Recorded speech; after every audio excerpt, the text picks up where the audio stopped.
So imagine you're walking to the store, or maybe you're at your grandma's house and you catch a whiff of something in the air and you instantly drift away. So smells are one of those things that can transport you back into your childhood. And for me, one of those smells is the smell of burning wood. As a child, I could walk into my childhood home and my dad would be sitting at his desk tinkering with his crafts. And one of those crafts that he liked to do was wood burning, also known as pyrography. So pyrography is extremely fascinating to people when they learn about it, but it can be a little bit daunting to pick it up as a new hobby because, we are burning things. So today I just wanted to introduce you to the equipment, give you a couple of tips, show you some finished product, and show you a quick video clip. So pyrography is derived from the words writing with fire. It originated in the 17th century and became extremely popular in the 19th century.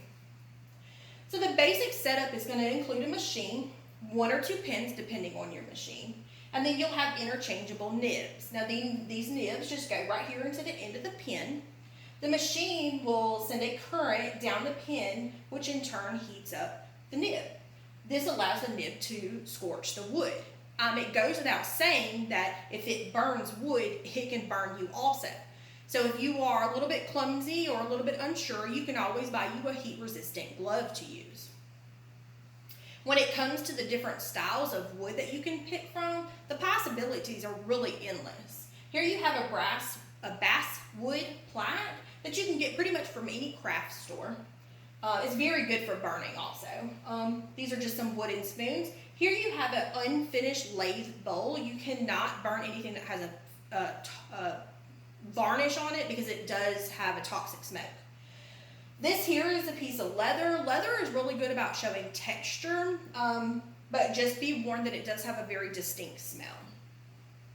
So here I just wanted to show you the variants in styles. You can go from extremely simple to very intricate over here. There's really no right or wrong way to do this type of art form. Now with all of that being said, we are burning wood and you can't unburn wood. That's impossible. So what you want to do is you really want to get comfortable with your equipment, the pin, the nibs, and of course the materials that you're working with.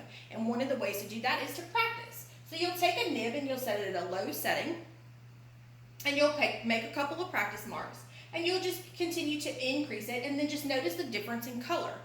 You'll do this for pretty much all of the nibs that you have, and what you'll do is you'll save this piece of wood for later on. You can use it as a reference to know what nib and what temperature setting gets you the effect that you're looking for your project. So one of the other things that you can do is take a nib, and different nibs will elicit a different design effect. And so really the only way to learn this and what they're really capable of doing is getting your hands on them and practicing with them. So in this video, I just wanted to show you the design right here. There are a couple of ways to get your design onto your wood. One would be just hand draw it. Another one for those who are not very artistic would be to get carbon copy paper. So carbon copy paper, you would put it under your design and you would just trace your design out. You can get it from any craft store. So with that being said, one of the options that you have, another tip that I'd like to give you is you can always add some color to your design, whether it's watercolor or color pencils. Both can really make the picture pop. Today I've introduced you to the equipment, I've given you a couple of tips, and I've even shown you some finished products. I really hope that this information is helpful to you on the path of loving pyrography as much as I do.